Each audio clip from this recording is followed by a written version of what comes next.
کچھ دنوں سے میری طبیعت عجیب سی ہو رہی تھی۔ ایسا لگتا تھا جیسے کچھ بھی ٹھیک نہیں ہے، ایسا لگتا تھا جیسے کچھ برا ہونے والا ہے۔ نہ جانے کیوں دل بیٹھا جا رہا تھا، کچھ غلط ہونے والا ہے۔ میری ساس مجھے عجیب نظروں سے دیکھ رہی تھی۔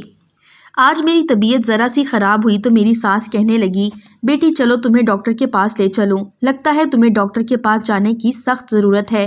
اماں کے کہنے پر میں تیار ہو گئی۔ وہ مجھے ڈاکٹر فوزیہ کے پاس لے گئی، جنہوں نے میرے ٹیسٹ کیے، پھر بولی، آپ کے لیے ایک بری خبر ہے۔ وہ کیا؟ میں نے پوچھا۔ وہ یہ کہ آپ کبھی بھی ماں نہیں بن سکتی، آپ میں بچہ پیدا کرنے کی صلاحیت نہیں ہے۔ یہ ایک پیدائشی نقص ہے جس کے بارے میں آپ کو تفصیل سے نہیں بتا سکتی، بس اتنا کہوں گی کہ آپ میں بچہ پیدا کرنے کا انتظام موجود نہیں ہے۔ ڈاکٹر صاحبہ کی بات سن کر میرے اندر تو کچھ ٹوٹ کر رہ گیا۔ میں نے نہ سوچا تھا کہ زندگی اتنی بڑی محرومی لیے میرے سامنے کھڑی ہوگی۔ میں وہیں پر بیٹھ کر رونے لگی۔ میں نے نعمان سے محبت سے شادی کی تھی۔ رو رو کر میرا برا حال ہو گیا۔ ساس نے تسلی دی، بیٹا فکر کیوں کرتی ہو، میں تمہارے شوہر کو کچھ نہیں بتاؤں گی۔ ساس کے اس رویے پر میں حیران رہ گئی۔ ویسے تو وہ بہت سخت عورت تھی، مگر آج ان کا رویہ ہمدردانہ تھا۔ پھر کچھ وقفے کے بعد بولی، بیٹی اگر تم کہو تو میں تمہیں روبینہ بیگم کے پاس لے جاؤں۔ جانتی ہو روبینہ کے پاس جتنے بھی بانجھ لوگ آتے ہیں، ان کے ساتھ کوئی نہ کوئی مسئلہ ہوتا ہے۔ روبینہ کی دوائی سے سب ٹھیک ہو جاتے ہیں۔ اس کے بعد مانو کہ تمہارے گھر میں خوشخبری پکی۔ یہ لوگ جو ڈاکٹر ہیں یہ تو جھوٹ بولتے ہیں، ان کو تو بس اپنا پیسہ کمانا ہے۔ اس ڈاکٹرنی کا خیال ہوگا میں تمہارا مہنگا علاج کرواؤں، تبھی ایسی باتیں کر رہی ہے۔ مگر تو فکر نہ کر، میں تجھے روبینہ کے پاس لے کر جاؤں گی، اس کی دوائی کھا کر تو بالکل ٹھیک ہو جائے گی۔ ساس کی بات سن کر میں خوشی سے کھل اٹھی۔ انہوں نے بتایا کہ یاسمین کو بھی انہی کے پاس لے کر گئی تھی۔ روبینہ بیگم کی دی ہوئی دوائی نے کھانے سے وہ ایک ہی مہینے میں حاملہ ہو گئی تھی۔ میرے دل میں امید کی کرن جاگ اٹھی۔ شام کو اماں نے کہا تھا کہ تم میرے ساتھ روبینہ بیگم کے پاس چلنا۔ میں بے چینی سے شام کا انتظار کر رہی تھی۔ شام ہوئی تو ساس نے مجھے چادر اوڑھنے کا کہا۔ ہم لوگ دونوں روبینہ بیگم کے آستانہ نما مکان پر پہنچے۔ روبینہ بیگم کے پاس واقعی کئی عورتیں بیٹھی تھیں۔ ان عورتوں میں سے 4-5 کے ساتھ میں نے بات کی تو پتہ چلا کہ وہ بھی روبینہ بیگم کی دی ہوئی دوائی سے ٹھیک ہوتی ہیں۔ یہ سن کر میری تو ساری فکر جاتی رہی کہ جب اتنی عورتوں کا علاج ہو چکا ہے تو میرا بھی ہو جائے گا۔ بہرحال روبینہ بیگم کے پاس گئی تو انہوں نے شفقت سے مجھے دم درود کیا، پھر دوا دے دی۔ دوا دے کر بولی، بیٹی یہ گولیاں پابندی سے کھا لینا، ان میں سے ایک بھی نہیں چھوٹنی پائے، اور ہاں ساتھ میں جو دعائیں بتا رہی ہوں وہ لازمی پڑھنا۔ انہوں نے گولیاں مجھے تھماتے ہوئے کہا، مگر میرے ہاتھ سے گولیوں والا شاپر میری ساس نے لے لیا۔ کہنے لگی، میں سنبھال کے رکھوں گی، تجھے گولیوں کا نہیں پتا، یہ ایک حساس چیز ہے جس کی حفاظت میں خود کروں گی۔ مجھے اپنی ساس پر اس لمحے بڑا پیار آیا کہ کس قدر خیال رکھنے والی ہیں، ورنہ تو عورتیں اپنے بیٹوں کی دوسری شادی کروانے پہ تلی ہوتی ہیں، کبھی کسی بہو کے کسی نقص کو برداشت نہیں کر پاتی، جبکہ میری ساس مجھے خود ڈاکٹرز کے پاس لیے پھر رہی تھی۔ گھر آ کر میری ساس نے مجھے ایک شاپر تھمایا جس میں سفید رنگ کی چھوٹی چھوٹی گولیاں تھیں اور یہ تعداد میں 7 تھیں۔ کہنے لگی، میں روزانہ رات کو تمہیں دودھ لا کر دوں گی، تم دودھ کے ساتھ گولیاں کھا لینا، اور خبردار اس کے بعد بستر سے مت اترنا، سیدھی سو جانا، جانتی ہو نا دوا کے اثر کے لیے سونا ضروری ہے۔ جی سمجھ گئی۔ میں نے سعادت مندی سے سر جھکا لیا۔ میری ساس کمرے سے چلی گئی تو میں بیٹھی سوچنے لگی کہ اللہ نے مجھے کس قدر مہربان عورت عطا کی ہے جو بالکل ماں جیسی ہے۔ تھوڑی دیر بعد نعمان آ گئے۔ میں نے ان سے اس بات کا ذکر نہیں کیا، وہ بھی کچھ نہ بولے، جیسے انہیں میری کسی بات سے غرض ہی نہ ہو۔ البتہ جب یہ پتہ چلا تھا کہ میں کبھی ماں نہیں بن سکتی تو ان کے چہرے پر ناگواری کے تاثرات ضرور دیکھے تھے۔ اسی رات میں نے ایک سفید گولی منہ میں رکھ لی، مگر گولی منہ میں رکھتے ہی میری طبیعت خراب ہونے لگی۔ ایسا لگا جیسے میں نے کوئی عجیب زہریلی چیز کھا لی ہے، مگر پھر اپنی اولاد کے لیے مجھے اتنا تو کرنا ہی تھا۔ میں نے بڑی مشکل سے یہ گولی اپنے حلق سے نیچے اتاری۔ اب بس انتظار کرتی رہی کہ کب یہ مرحلہ گزرے اور کب میں اپنے شوہر کو خوشخبری سناؤں۔ یوں ہی 2-3 دن خیریت سے گزر گئے، مگر میں ایک بات سے سخت پریشان تھی۔ میں جب صبح اٹھتی میری قمیض پر کالے رنگ کے داغ ہوتے تھے۔ ان داغوں کا نشان بھی سمجھ نہ آتا کہ یہ کیسے لگا ہے۔ اس کے علاوہ میرا سر بھاری ہوتا اور پورے جسم میں درد ہوتا۔ اس چیز نے مجھے بہت پریشان کر رکھا تھا، مگر میں اپنی ساس سے کچھ نہ کہتی کہ کہیں وہ دوبارہ مجھے کسی ڈاکٹر کے پاس نہ لے جائے۔ ویسے بھی وہ میرا بہت خیال رکھتی تھی۔ آج میں بہت خوش تھی کیونکہ میرا کورس مکمل ہونے کو آیا تھا۔ میرے پاس اب صرف آخری گولی رہ گئی تھی۔ رات ہوئی تو سوچنے لگی کہ آج آخری گولی کھا کر سو جاؤں گی، اس کے بعد شاید جلد ہی مجھے خوشخبری سننے کو ملے۔ اسی خوشی میں گولی میرے ہاتھ سے گر گئی۔ رات کا وقت تھا، کمرے میں ہلکا ہلکا اندھیرا تھا۔ میں نے گولی ڈھونڈنے کی بہت کوشش کی مگر وہ مجھے کہیں نہ ملی۔ میں نے جا کر ٹارچ لے آئی، بیڈ کے نیچے ہر جگہ گھوم پھر کر دیکھا مگر گولی گم ہو گئی تھی۔ مجھے بڑا افسوس ہوا اور خود کو کوسنے لگی۔ آج تو آخری دن تھا، سارا عمل ضائع ہو گیا۔ کاش میں گولی کھا لیتی تو میرے ساتھ یہ مسئلہ نہ ہوتا۔ اب نہ جانے باقی 6 گولیوں کا اثر بھی مجھ پر ہوگا یا نہیں۔ پھر سوچنے لگی روبینہ بیگم کون سی دور ہیں، ابھی وقت زیادہ نہیں گزرا، فجر کے وقت ہی ان کے گھر چلی جاؤں گی۔ گاؤں کے لوگ تو صبح سویرے اٹھ جاتے ہیں، صبح سویرے ہی ان سے گولی لے لوں گی تو باقیوں کا اثر بھی ضائع نہیں جائے گا۔ مگر اس کی نوبت نہیں آئی۔ ابھی مجھے لیٹے ہوئے 10 منٹ ہی گزرے تھے کہ میری ساس کمرے میں داخل ہوئی۔ میں بھی سوتی بن گئی کہ کہیں وہ یہ نہ سمجھیں کہ میں نے گولی نہیں کھائی، کیونکہ گولیوں کے اثر میں اکثر مجھے نیند آ جاتی تھی۔ میں سوچ رہی تھی کہ ایک بار مجھے دیکھنے کے بعد ساس میرے کمرے سے چلی جائے گی، مگر ایسا نہیں ہوا۔ وہ میرے کمرے میں رکی رہی۔ میں آنکھیں کھول کر دیکھ بھی نہیں سکتی تھی کہ وہ کیوں رکی ہیں۔ تھوڑی دیر گزری تو ایک جانی پہچانی سی خوشبو آئی۔ یہ خوشبو اگربتیوں کی تھی جو شاید میری ساس نے اپنے ہاتھ میں لے رکھی تھی۔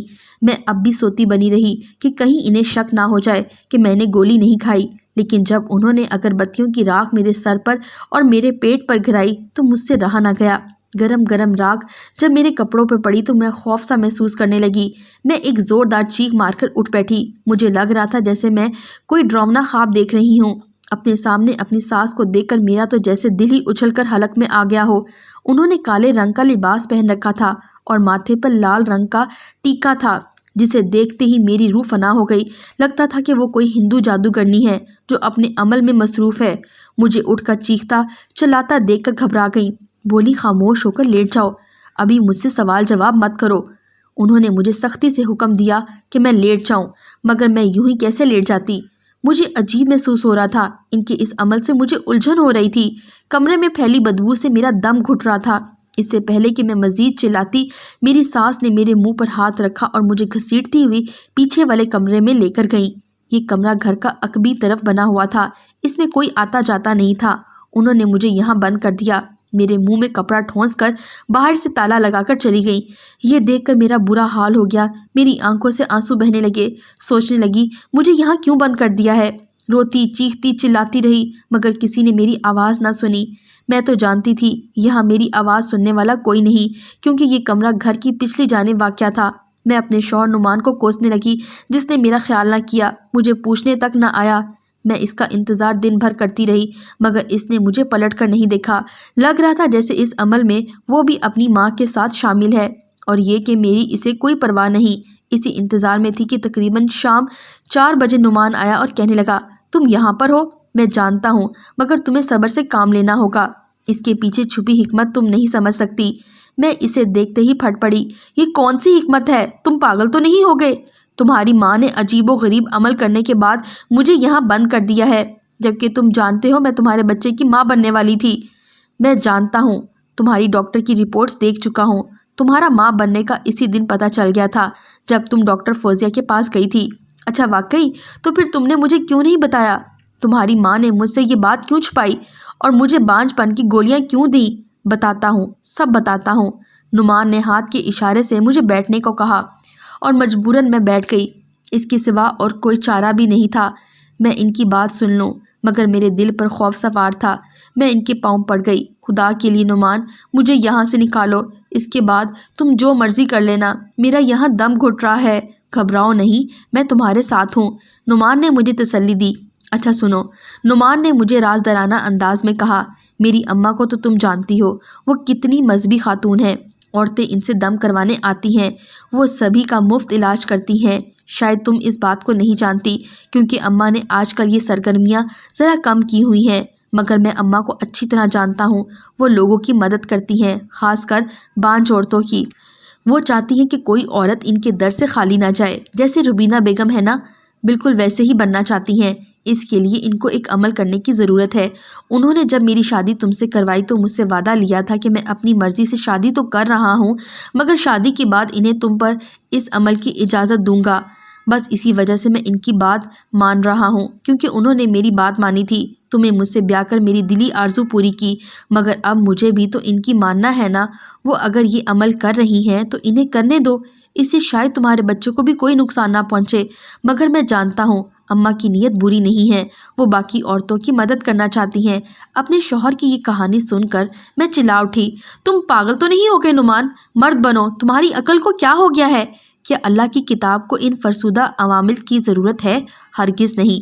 تمہاری ماں سراسر جاہلیت میں پڑی ہوئی ہے۔ ان کو یہاں تک نہیں پتا کہ ایک عورت کے ساتھ جھوٹ بول کر انہوں نے کتنا بڑا گناہ کیا ہے۔ ارے وہ کیا لوگوں کی مدد کریں گی، وہ تو اپنے ہی بیٹے کی نسل ختم کرنے پر تلی ہیں۔